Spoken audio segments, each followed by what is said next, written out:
Bonjour à tous et bienvenue sur la chaîne informatique. Dans cette vidéo, je vais vous présenter une config gamer avec un thème de couleur plutôt blanc et noir, capable de faire tourner tous vos jeux avec des graphismes élevés, et tout ça en Full HD.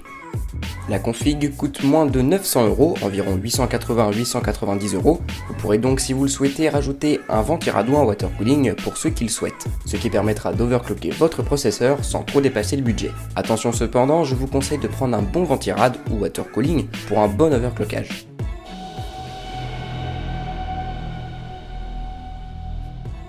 On commence toujours avec le CPU et cette fois je suis parti chez AMD avec leur nouveau processeur et j'ai pris le R5 2600.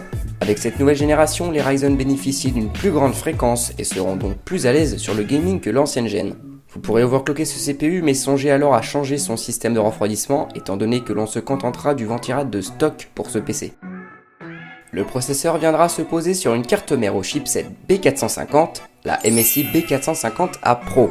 Une carte mère ATX qui possède 4 slots pour la RAM, une connectique audio complète, une possibilité de SLI Crossfire et la possibilité d'ajouter un SSD M.2.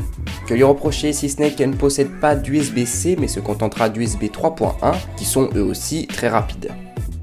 Côté RAM, elle est encore chère, on va donc se contenter de 8Go qui seront amplement suffisants. Toujours de chez HyperX avec la Fury Noire 2x4Go en 2400 MHz casse 15. On le répète, mais les processeurs AMD supportent moins bien les basses fréquences que les CPU Intel, il est donc préférable de ne pas prendre du 2133 MHz mais bien de commencer avec du 2400 au minimum. Pour 900€, j'ai réussi à vous caler un SSD SanDisk de 240Go accompagné de notre best-seller, le Seagate Barracuda 1TB. Pour la carte graphique, j'ai choisi de prendre une GTX 1060 en version 6Go de la marque KFA2 ou KFA carré, chacun prononce comme il veut. Elle est de couleur blanche et possède une belle backplate qui conviendra parfaitement à notre configuration.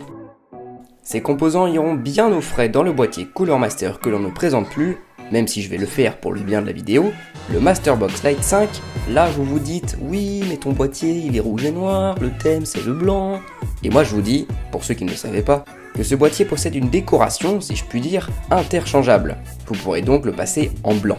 La vitre avant est teintée et fera apparaître les couleurs de vos ventilos RGB si vous souhaitez en rajouter à l'avant du boîtier. Il possède un cache-allume qui viendra cacher notre CX 550 de chez Corsair, certifié 80+ bronze. N'hésitez pas à vous abonner si vous aimez mon contenu, mon serveur Discord se trouve dans la description. Si vous souhaitez discuter avec moi et d'autres passionnés d'informatique, je suis actif sur le serveur, ne vous inquiétez pas. Sur ce, on se retrouve soit sur Discord ou bien dans la prochaine vidéo. Bye.